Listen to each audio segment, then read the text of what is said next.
रिंकू एक गरीब और होनहार लड़का था। उसे क्रिकेट खेलने का बहुत शौक था, पर उसके पास क्रिकेट किट खरीदने के लिए पैसे नहीं थे। इसलिए वह खुद के बनाए हुए लकड़ी के बैट से प्रैक्टिस करता था। बहुत अच्छे संतू, शाबाश। और ये है संतू, रिंकू का डॉगी। ये रिंकू का एकमात्र और सबसे अच्छा दोस्त है, जिससे उसे बहुत प्यार है। रिंकू संतू से अपनी सारी बातें शेयर किया करता था और दोनों हमेशा साथ रहते थे। देखा संतू, एक दिन मैं बहुत बड़ा क्रिकेटर बनूंगा। रिंकू के पास क्रिकेट किट नहीं होने की वजह से उसे उस ग्राउंड में जाना अलाउड नहीं था, क्योंकि उस ग्राउंड का नियम था कि बिना क्रिकेट किट के एडमिशन नहीं हो सकता। काश मेरे पास भी क्रिकेट किट होती तो मैं भी इनके साथ खेल पाता। खैर कोई बात नहीं, मैं इसी से खेलूंगा। रिंकू की बातें पास से गुजर रहे एक बुजुर्ग आदमी ने सुन ली और उसके पास गया। बेटे, लगता है तुम्हें क्रिकेट खेलने का बहुत शौक है। हाँ, पर मेरे पास क्रिकेट किट नहीं है, इसलिए मैं यहाँ नहीं खेल सकता। तुम शहर क्यों नहीं जाते? सुना है वहाँ टैलेंट की बहुत कदर है। शायद वहाँ तुम्हें कहीं खेलने का मौका मिल जाए, वो भी टैलेंट की वजह से, क्रिकेट किट की वजह से नहीं। क्या सच में? हाँ, एक बार ट्राई करने में क्या हर्ज है। उस बुजुर्ग की बात सुनकर रिंकू खुश हो गया और तुरंत ही संतू के साथ शहर के लिए निकल गया। शहर में क्रिसमस की तैयारी जोर शोर से चल रही थी, पर रिंकू के लिए ये सब बिल्कुल नया था। पर ये सब देखकर उसे बहुत अच्छा लग रहा था और उसने इसके बारे में और जानने की सोची। सुनो भाई, ये किस चीज की तैयारी चल रही है? क्रिसमस की। क्रिसमस? वो क्या होता है? तुम्हें क्रिसमस नहीं पता? क्रिसमस में हम घर सजाते हैं, अच्छा अच्छा खाना खाते हैं, और क्रिसमस की सबसे मजेदार बात तो सैंटा क्लॉज है, जो रात को सभी विशेस पूरी करते हैं और सबको गिफ्ट्स भी देते हैं। क्या सच में? सबकी विशेस पूरी करते हैं और गिफ्ट्स भी देते हैं? हाँ, और खास करके बच्चों को। क्या सैंटा के पास कोई मैजिक है? हाँ, सबसे बड़ा मैजिक। वो रात को अपने रेंडियर वाले स्लेह में आते हैं और अपने मैजिक से सबको गिफ्ट देते हैं, सबकी हेल्प करते हैं। अरे वाह, चलो अब मैं चलता हूँ, क्रिसमस की तैयारी करनी है। Merry Christmas. उस बच्चे से क्रिसमस और सैंटा के बारे में सुनकर रिंकू खुश हो गया। उसे लगा कि शहर आने का उसका फैसला बिल्कुल सही है। यहाँ सैंटा उसकी विश जरूर पूरी करेंगे। वह खुशी खुशी आगे चल पड़ा और चलते चलते इतना खो गया कि वो भूल ही गया कि संतू भी उसके साथ है। और जब उसे होश आया तो उसने देखा कि संतू उसके साथ नहीं है। रिंकू घबरा गया और संतू को खोजने लगा। संतू, संतू, आपने मेरे डॉगी को कहीं देखा? संतू, मेरे प्यारे संतू, कहाँ चले गए तुम? तुम्हारे बिना अब मैं क्या करूँगा? रिंकू ने संतू को बहुत खोजा, पर उसे वो कहीं नहीं मिला। रो रो कर रिंकू का बुरा हाल था और संतू को खोजने के चक्कर में वो अपने बैट के बारे में भी भूल चुका था, जो कुछ देर में उसे समझ में आया। मेरा बैट? मेरा बैट कहाँ गया? नहीं, संतू भी नहीं मिल रहा और मेरा बैट भी। अब मैं क्या करूं? रिंकू को कुछ समझ नहीं आ रहा था कि वो क्या करे, किससे मदद मांगे। तभी उसे उस बच्चे की बात याद आई कि सैंटा सबकी विश पूरी करते हैं और सबकी हेल्प करते हैं। अब सैंटा ही मेरी हेल्प कर सकते हैं। सैंटा, प्लीज मेरी मदद करो। मेरा संतू और बैट मुझे वापस कर दो। मुझे और कुछ नहीं चाहिए। देखते ही देखते रात हो गई और रिंकू रोते रोते थक कर एक पेड़ के नीचे ही सो गया। और जैसे ही उसकी आंख लगी, हा हा हा, कैसे हो रिंकू? बताओ, क्या क्रिसमस गिफ्ट चाहिए तुम्हें? सैंटा, आप मेरे लिए आए हैं? मुझे पता था आप जरूर आएंगे। प्लीज संतू और मेरा बैट मुझे वापस दे दीजिए। मुझे और कुछ नहीं चाहिए। क्रिकेट किट नहीं चाहिए? नहीं, मुझे बस संतू चाहिए। बस वही मेरा एक दोस्त है। ठीक है, मैं जाकर उसे खोजता हूँ। Merry Christmas Rinku. हा हा हा हा।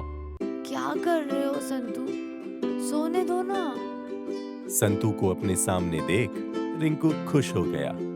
संतू, तुम वापस आ गए? कहाँ चले गए थे तुम? रुको एक मिनट, तुम्हें यहाँ सैंटा ने लाया ना? सैंटा कहाँ है आप? मैं सच कह रहा हूँ संतू, सैंटा मुझसे मिलने आए थे। या वो कोई सपना था? रिंकू को समझ में नहीं आ रहा था कि सैंटा सच में उससे मिलने आए थे या उसने रात को कोई सपना देखा था। पर जो भी हो, उसे संतू वापस मिल गया था और वो इसी से खुश था।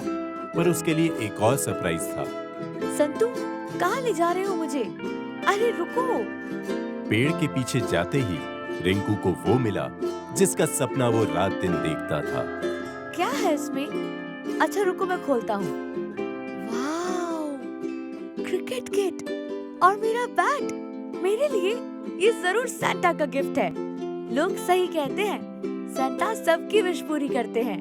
रिंकू को ये सब सैंटा ने दिया था या किसी और ने, ये तो नहीं पता।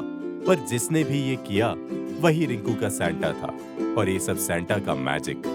आखिर उसे अपना क्रिसमस गिफ्ट जो मिल चुका था और उसकी विश भी पूरी हो चुकी थी, क्योंकि अब उसे संतू और क्रिकेट किट दोनों मिल गए थे और इसके साथ ही वो अपने फेवरेट ग्राउंड में खेलने जा सकता था। देखा संतू, मैंने कहा था ना, एक दिन मैं इस ग्राउंड में जरूर खेलूंगा।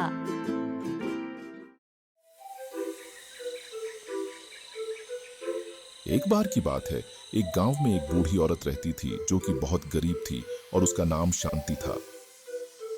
पर गरीबी के कारण उनकी जिंदगी में बस अशांति ही थी।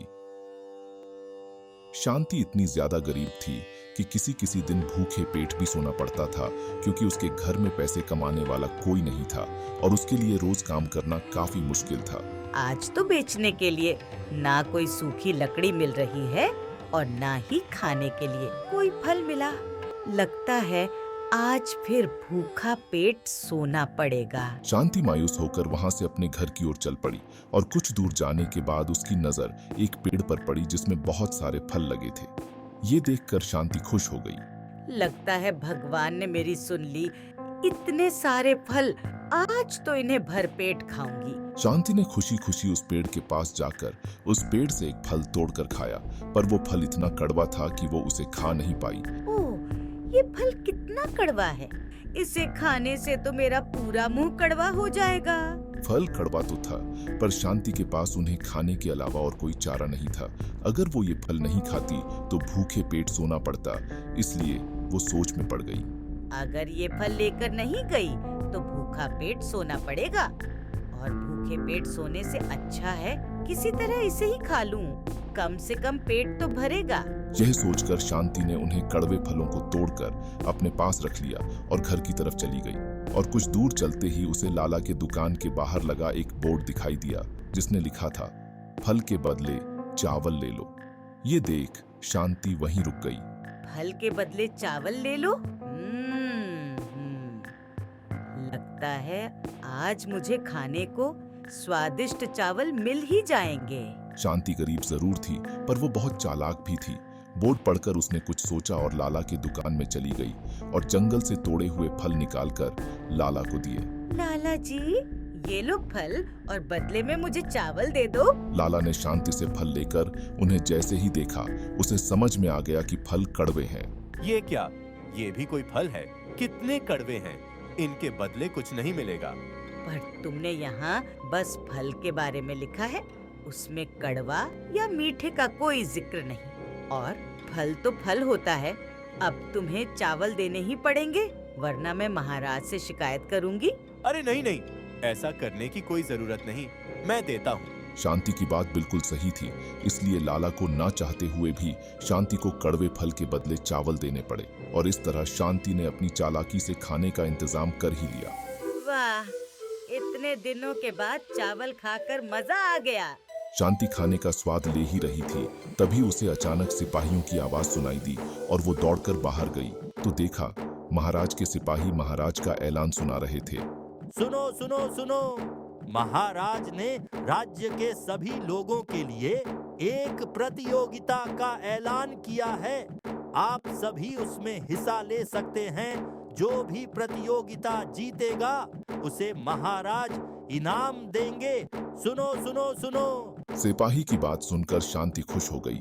उसे पूरा यकीन था कि वो प्रतियोगिता जीत सकती है। अगर मैं ये प्रतियोगिता जीत गई तो इनाम के पैसों से मेरे सारे दुख दूर हो सकते हैं। शांति प्रतियोगिता में हिस्सा लेने के लिए तुरंत राज दरबार पहुंच गई, जहां पहले ही और भी प्रतियोगी मौजूद थे। ये राजमहल के सबसे पुराने चित्रों में से एक है।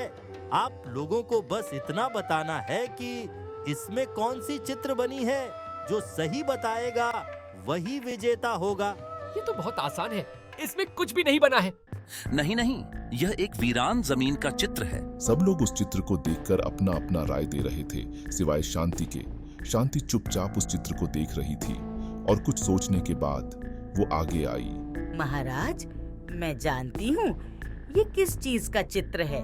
अच्छा, फिर हमें भी बताओ। महाराज, इस चित्र में हरे हरे घास और एक घोड़ा बना था। अच्छा, हमें तो नहीं दिख रहा। शांति और तुम्हें ऐसा क्यों लगता है कि इसमें घोड़ा और घास बना था? और अगर था तो अब क्यों नहीं दिख रहा? सब लोग शांति की बात सुनकर हैरान थे, पर शांति को पता था कि वो क्या बोल रही है। उसने मुस्कुराते हुए महाराज को जवाब दिया। महाराज, इस चित्र में एक हरी भरी घास से भरा मैदान था, जिसमें एक घोड़ा घास चर रहा था। और जैसा कि आपने बताया था कि चित्र बहुत पुरानी है, इसलिए मुझे लगता है कि घोड़े ने मैदान का सारा घास खा लिया, इसलिए ये सफेद दिखाई दे रहा है। ये क्या कह रही है? चलो ये मान भी लिया कि घोड़े ने सारा घास खा लिया, पर फिर भी घोड़ा तो दिखना चाहिए। बताओ घोड़ा कहाँ है? अब जब मैदान में घास बचे ही नहीं, तो घोड़ा यहाँ रहकर क्या करेगा? वो तो घास की तलाश में यहाँ से चला गया। शांति ने बड़ी चालाकी से ऐसा जवाब दिया कि महाराज उसकी चतुराई से खुश हो गए। बहुत खूब। मैं तो बस देखना चाहता था कि हमारे राज्य के लोग बुद्धिमान हैं या नहीं, पर तुमने अपनी बुद्धिमानी का परिचय देकर मुझे खुश कर दिया। मैं तुम्हें प्रतियोगिता का विजेता घोषित करता हूँ। धन्यवाद महाराज। इस तरह शांति ने अपनी चतुराई से प्रतियोगिता जीत ली और इनाम में मिले पैसों से उसके सारे दुख दूर हो गए। उसे फिर कभी भूखे पेट नहीं सोना पड़ा। बहुत समय पहले की बात है। एक गांव में किशन नाम का मछुआरा अपनी पत्नी विमला के साथ रहता था। किशन बहुत गरीब था। उनकी गरीबी का हाल ये था कि जिस दिन किशन के जाल में कोई मछली नहीं फंसती, उस दिन उनके घर खाना तक नहीं बन पाता था।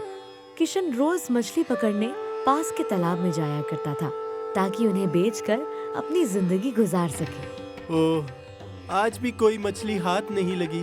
अब घर जाकर विमला को क्या जवाब दूंगा? लगता है आज भी भूखे पेट ही सोना पड़ेगा। किशन बहुत दुखी था। तभी उसने एक चिड़िया की आवाज सुनी। ओह, ये आवाज किसकी है?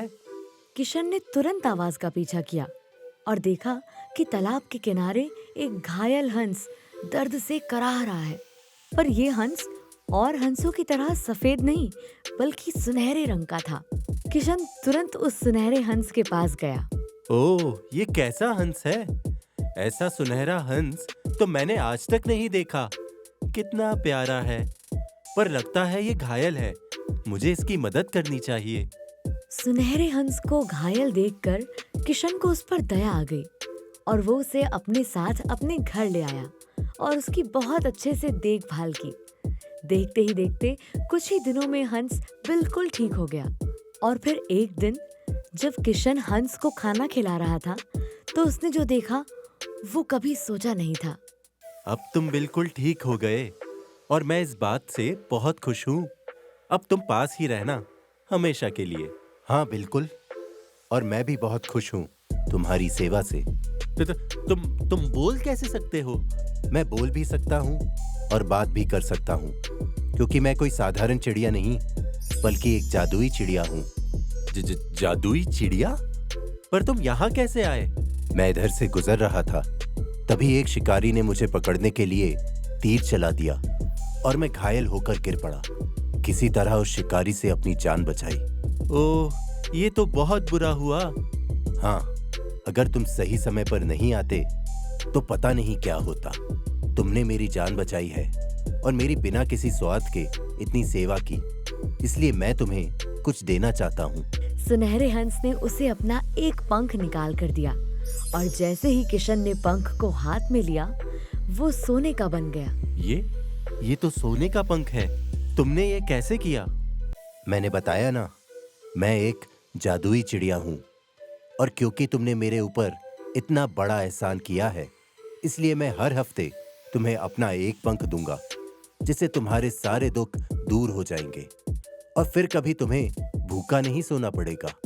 क्या? सच में? हाँ, पर मेरी एक शर्त है। कैसी शर्त? यही कि मैं तुम्हें एक हफ्ते में एक ही पंख दूंगा। मुझसे कभी भी एक से ज्यादा पंख नहीं मांगना। नहीं नहीं, तुम जैसा चाहो वैसा ही होगा। आखिर तुम हमारी इतनी मदद कर रहे हो। किशन सोने के पंख पाकर बहुत खुश था और उसे लेकर सीधा अपनी पत्नी विमला के पास गया। अरे सुनती हो? ये देखो, सोने का पंख। क्या? सोने का पंख? ये कहाँ मिला? जिस घायल सुनहरे हंस को मैं लेकर आया था, वो कोई मामूली हंस नहीं, बल्कि एक जादुई हंस है। उसी ने ये दिया, और यही नहीं, उसने कहा है कि हर हफ्ते वो मुझे ऐसा ही एक पंख देगा। क्या सच में? फिर तो हमारे सारे दुख दूर हो जाएंगे। अब जल्दी जाओ और इस सोने के पंख को शहर में बेचकर पैसे ले आओ। आज तो घर में पकवान बनेंगे, पकवान। हाँ हाँ, मैं अभी जाता हूँ। किशन सोने के पंख को शहर में बेचकर पैसे ले आया और फिर धीरे धीरे उनके अच्छे दिन शुरू हो गए। सुनहरा हंस उसे हर हफ्ते एक पंख देता और फिर किशन उन्हें बेचकर अपनी जरूरतें पूरी करता। देखते ही देखते किशन के पास रहने के लिए नया घर, पहनने के नए नए कपड़े, खाने के लिए एक से एक चीजें और ढेर सारा धन और गहने थे। अब वो अमीर हो चुका था, सब उस जादुई चिड़िया की वजह से। इसलिए किशन उस हंस का भी बहुत ख्याल रखता था। वो अब उसके परिवार का एक सदस्य बन चुका था। अचानक से सब कुछ पाकर विमला के मन में लालच आ चुका था। उसने मन ही मन ये योजना बनाई। एक पंख से क्या होगा? मुझे तो उस हंस के सारे पंख एक बार में चाहिए, फिर कभी कोई दुख नहीं होगा। अगर मैं किसी तरह इस जादुई हंस को पकड़कर इसके सारे पंख निकाल लूं, तो हमारे पास सोना ही सोना होगा। विमला अपनी योजना को पूरी करने के लिए मौका देखने लगी। फिर एक दिन जब किशन मछली पकड़ने तालाब में गया और घर में बस विमला और सुनहरा हंस था, तब विमला को मौका मिल गया। आज सही मौका है। विमला चुपके से सोते हुए हंस के पास गई और उसे पकड़ लिया। आखिर आज तुम मेरे हाथ लग ही गए। आज मैं तुम्हारे सारे पंख एक साथ ले लूंगी। नहीं, रुको, ऐसा मत करो, छोड़ दो मुझे। छोड़ कैसे दूं? इतनी मुश्किल से हाथ आए हो। विमला को अपने लालच के आगे कुछ नजर नहीं आ रहा था। उसे तो बस किसी भी हालत में हंस के सारे पंख चाहिए थे। पर वो भूल चुकी थी कि ये सुनहरा हंस कोई मामूली चिड़िया नहीं, बल्कि एक जादुई चिड़िया है। हंस को विमला के इस हरकत से बहुत गुस्सा आया। ये कैसे हुआ? जादुई हंस ने अपने जादू से अपना आकार इतना बड़ा कर लिया कि वो विमला के पकड़ से छूट गया और विमला को उठाकर आसमान में ले गया। नहीं, छोड़ो मुझे नीचे उतारो, माफ कर दो। विमला के माफी मांगने पर हंस ने उसे नीचे तो उतार दिया, पर उसका गुस्सा अब भी कम नहीं हुआ था। मूर्ख औरत, तुमसे बड़ा लालची मैंने आज तक नहीं देखा। मैंने तुम्हारी इतनी मदद की और तुम मुझे ही मारना चाहती हो? तुम गरीब ही ठीक थी।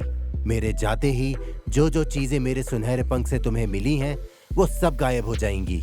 यही तुम्हारी सजा है। नहीं, रुको, मुझे माफ कर दो। हंस ने विमला की एक न सुनी और वहां से चला गया। और जैसा कि उसने कहा था, उसके जाते ही किशन का घर, उनके कपड़े, गहने और सब कुछ गायब हो गया। और विमला ये सब देखती रही, क्योंकि अब वो कुछ भी नहीं कर सकती थी। हाय, मेरा घर, मेरे गहने, मेरे पैसे, कोई रोको इन्हें गायब होने से। विमला रोती और पछताती रही, पर उसकी सुनने वाला कोई नहीं था। थोड़ी देर में किशन वापस आया और सब कुछ गायब देखकर दंग रह गया। ये कैसे हुआ? किसने किया? ये सब मेरी लालच का नतीजा है। मतलब? विमला ने किशन को सारी बात बताई। देखा, तुम्हारे लालच ने हमें कहीं का नहीं छोड़ा। मुझे माफ कर दो। उस दिन के बाद किशन और विमला रोज तालाब में उस जादुई हंस को खोजने जाते, पर वो उन्हें कभी नहीं मिला।